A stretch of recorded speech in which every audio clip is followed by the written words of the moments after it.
Chers frères et sœurs, collègues et partenaires dans la mission pastorale dans le diocèse de Québec, la paix soit avec vous. Avec mes confrères, les évêques auxiliaires, Monseigneur Marc Pelcha et Monseigneur Juan Carlos Londoño, je suis heureux de prendre ce temps de partage avec vous pour nous mettre à jour dans les nouvelles et aussi jeter un regard sur ce que nous présente cette nouvelle année pastorale. Nous voilà à l'aube de notre 351e année pastorale. Cette dernière année aura été tout à fait atypique. Les événements et célébrations du jubilé de notre 350e anniversaire de fondation ont permis de faire mémoire du chemin parcouru depuis les débuts de l'évangélisation en Nouvelle-France. Aussi de rendre grâce pour la fidélité du Seigneur à soutenir cette portion du peuple de Dieu en marche et aussi de célébrer la vie qui est la nôtre aujourd'hui avec un regard tourné vers l'avenir. Comme à chaque chapitre de notre histoire, nous affrontons de nombreux défis. Il ne faut pas s'en surprendre. Notre marche ensemble connaît de beaux fruits dont nous sommes fiers. Mais nous sommes aussi conscients des fragilités et des limites qui ralentissent l'avancement du royaume de Dieu parmi nous. Dans la confiance et l'humilité, nous avançons. Dès le début de l'année en cours, nous avons été bouleversés par l'ajout de nouveaux noms de ministres ordonnés à la liste déjà connue de l'action collective en cours contre notre diocèse de Québec. Comme vous le savez, mon nom y figurait. Vous connaissez les suites. Une médiatisation abondante, 6 mois de retrait volontaire de ma part, une enquête préliminaire de 3 mois et des conclusions rendues publiques par le juge André Denis. Dans ces conclusions, le juge Denis a déclaré, et je le cite, « Les faits colligés lors de mon enquête démontrent que je ne peux relier Monseigneur Lacroix à la dénonciation de la demanderesse. De la même façon, je ne peux lui imputer la responsabilité des actes qu'on lui reproche. Les éléments recueillis au cours de mon enquête rendent peu plausible que les faits reprochés au cardinal se soient produits. Je ne retiens pas d'éléments suffisants pour justifier la tenue d'un procès canonique à l'encontre du cardinal Lacroix, et c'est la conclusion que j'ai formulée au pape François. » Depuis mon retour au ministère actif et public en juillet dernier, l'accueil a été généralement très bon et je m'en réjouis. J'avais très hâte de revenir au ministère et de poursuivre la route avec vous tous et toutes. Merci pour votre prière et pour votre soutien tout au long de ces 6 derniers mois. Pendant mon retrait, Monseigneur Marc a assumé avec générosité la responsabilité de la vie courante du diocèse et j'en suis très reconnaissant, comme nous tous, certainement. Comme vous le savez également, nous nous préparons activement au déménagement des services diocésains au cours de l'automne. C'est une étape qui sera exigeante, dérangeante, mais sûrement bienfaisante.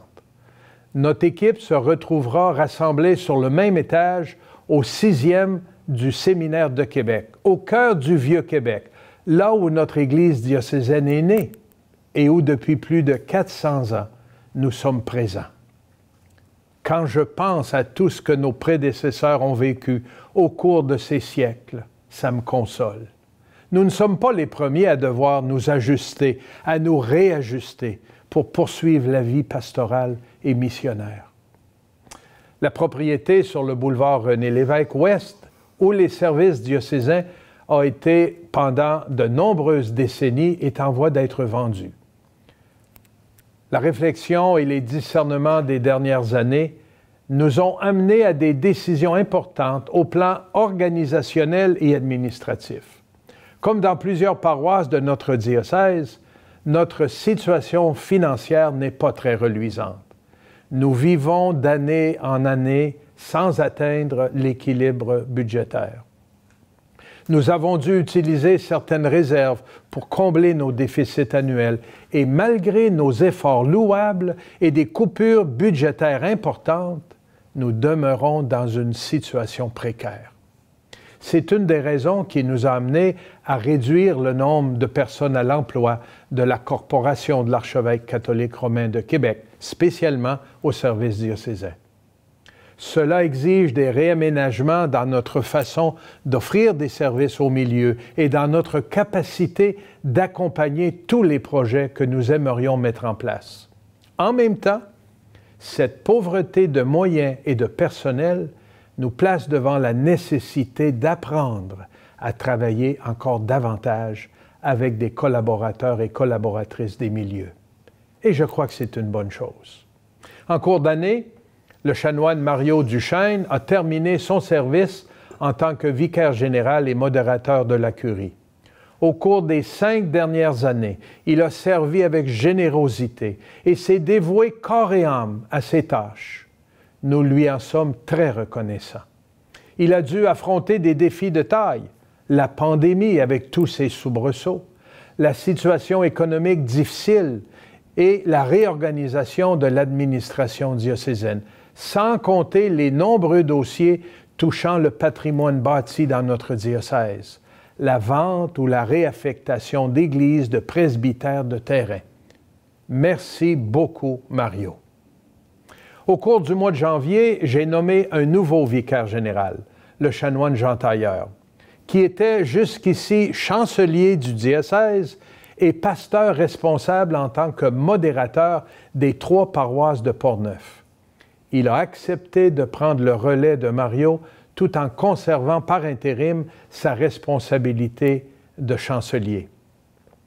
Au début septembre, nous avons accueilli un nouveau chancelier, l'abbé Serge Tidjani, prêtre fidei donum du Bénin.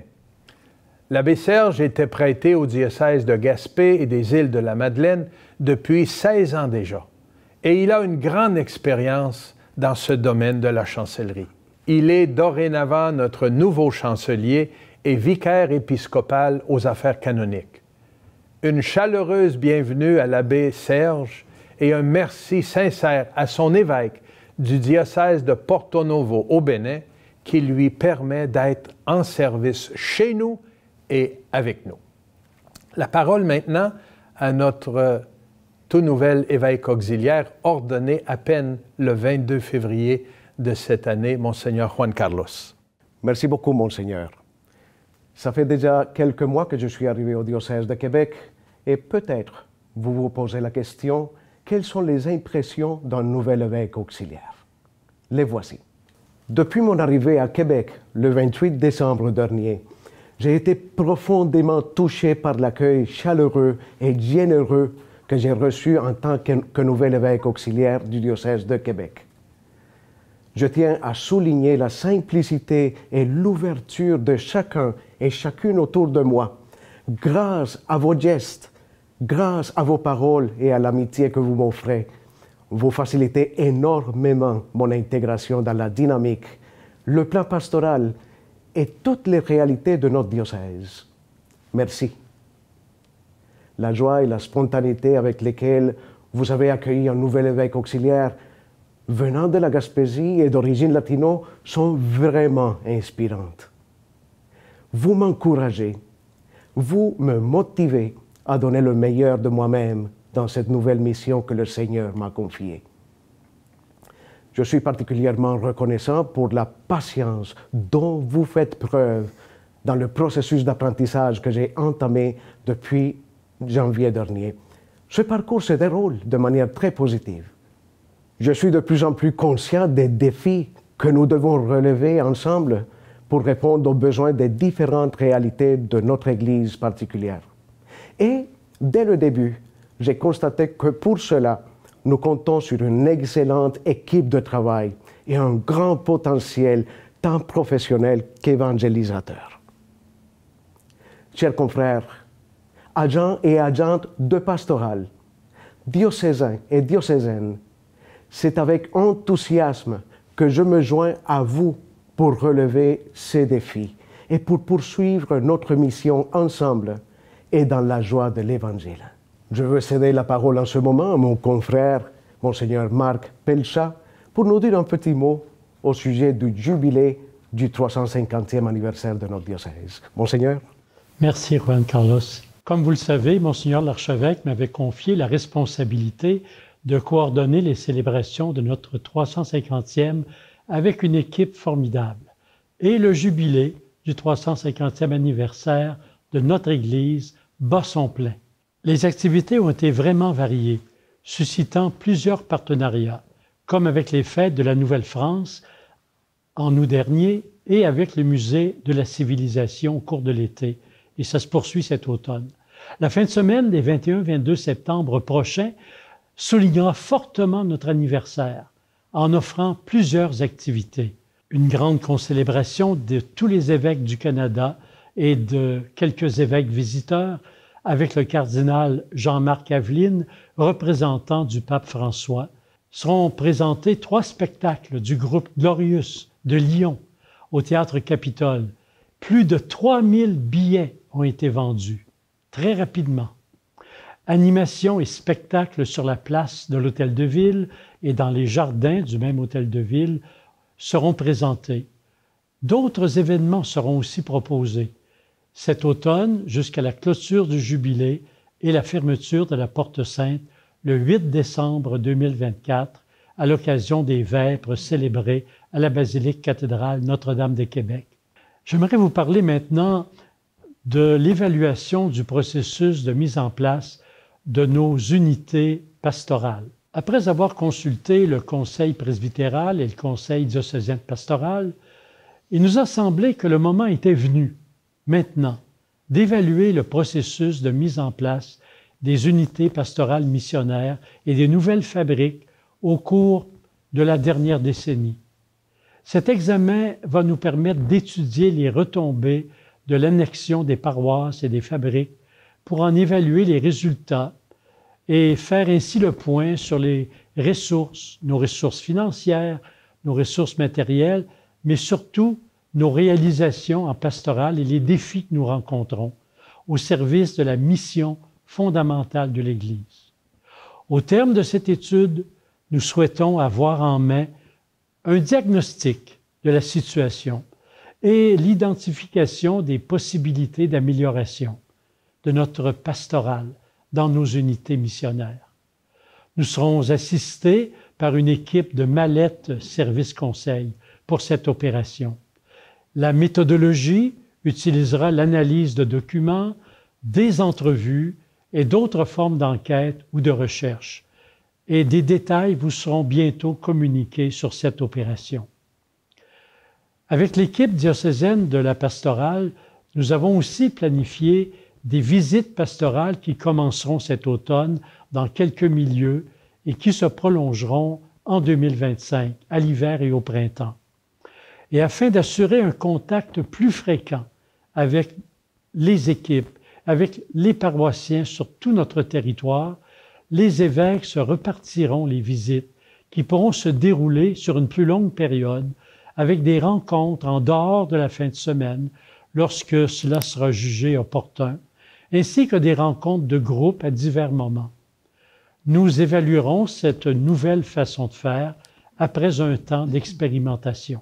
Merci, Monseigneur Pelchat. Nous avons du pain sur la planche en regardant cette nouvelle année pastorale qui débute, mais nous ne sommes pas les seuls. Depuis octobre 2021, l'Église sur tous les continents est engagée dans un processus pour devenir une Église synodale en mission. Le pape François a vu nécessaire de nous engager sur cette voie pour être en mesure de faire face aux défis de notre temps. Il a répété à plusieurs reprises déjà que la synodalité, c'est marcher ensemble et c'est ce que le Seigneur attend de l'Église au 3e millénaire. Comment allons-nous devenir une Église plus synodale? Comment allons-nous poursuivre la route entreprise déjà depuis 4 siècles ici, cherchant à mieux vivre notre mission pastorale et évangélisatrice? Comment allons-nous, ensemble, annoncer l'Évangile, former à la vie chrétienne et être une présence qui transforme le monde par notre témoignage et nos engagements au service de nos frères et sœurs?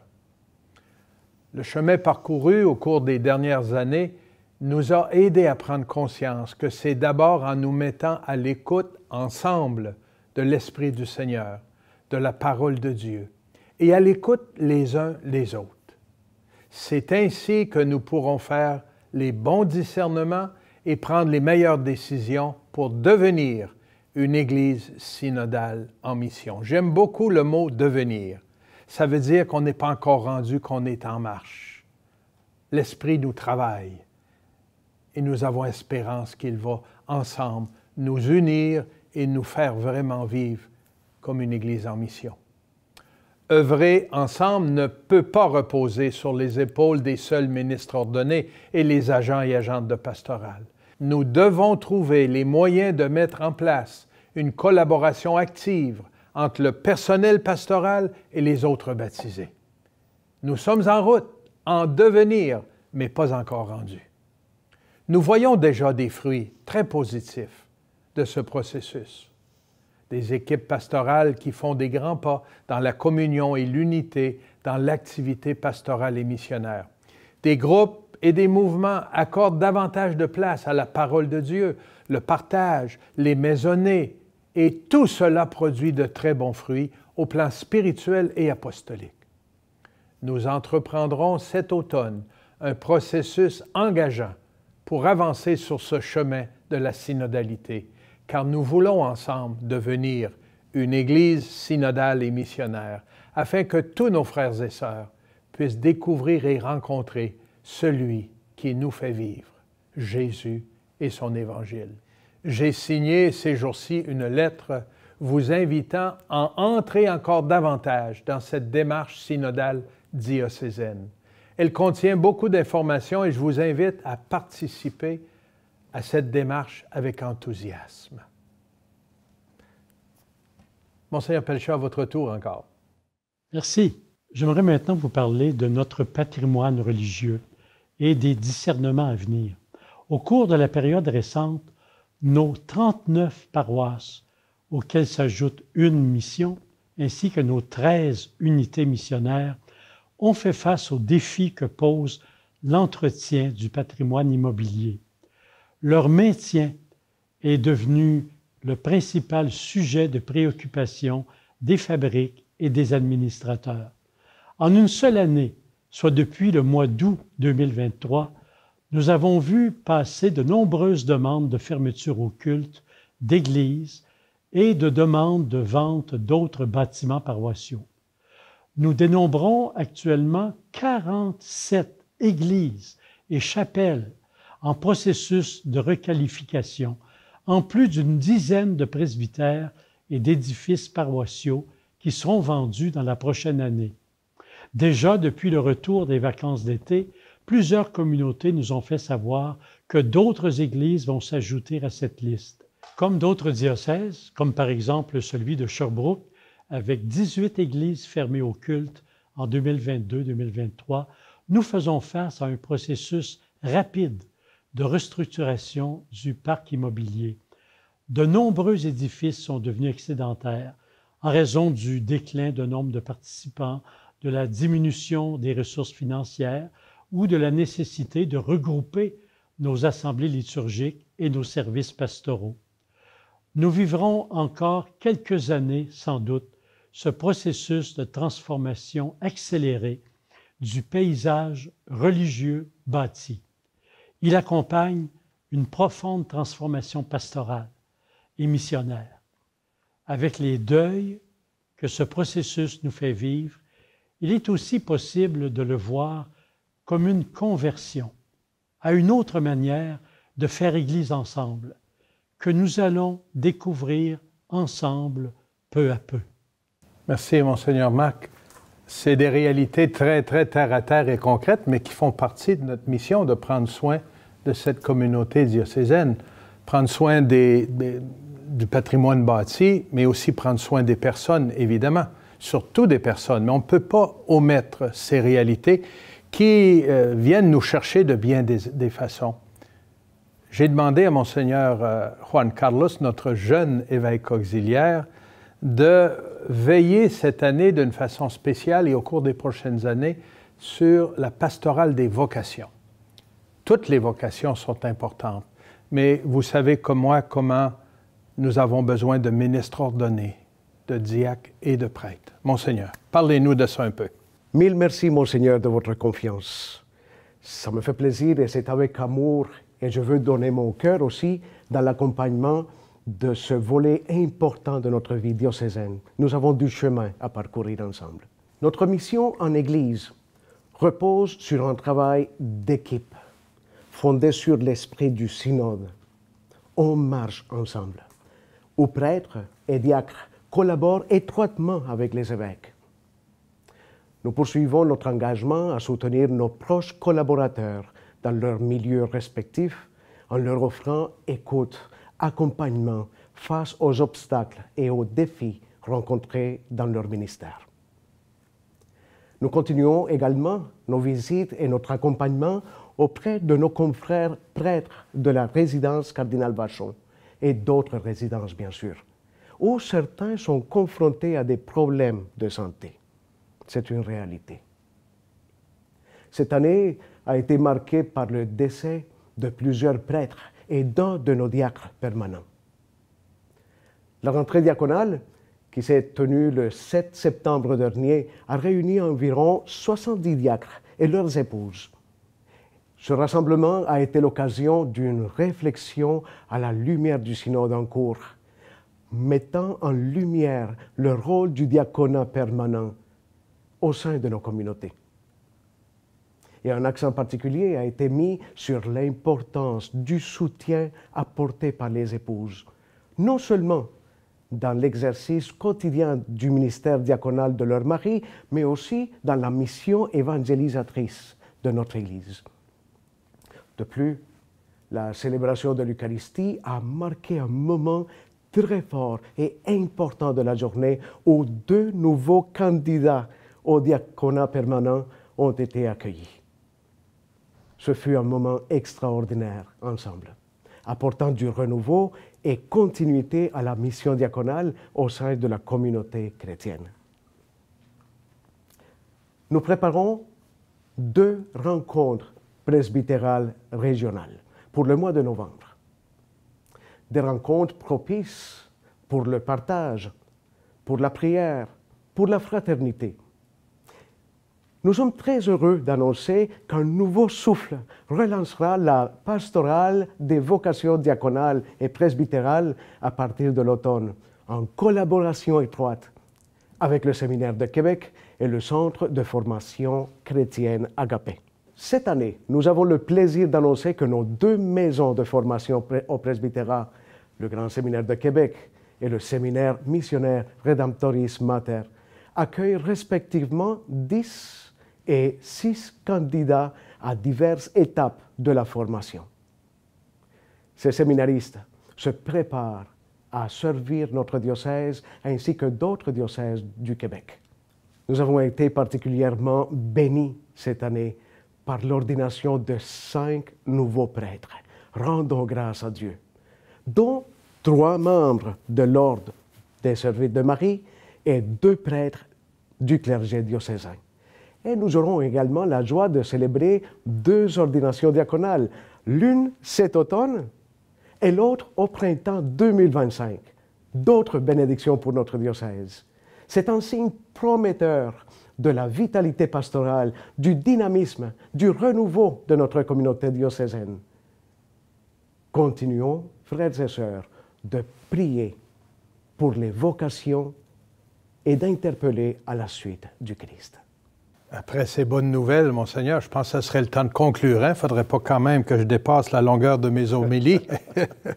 Chers frères et sœurs, collaborateurs, collaboratrices dans l'animation de la mission dans notre diocèse, merci d'être engagés là où vous êtes, en paroisse, en milieu urbain ou rural, ou encore dans d'autres domaines de la vie pastorale, des groupes, des mouvements, des instituts de vie consacrés, ou encore une présence pastorale dans d'autres milieux, comme les organismes communautaires, la santé, les milieux carcéraux.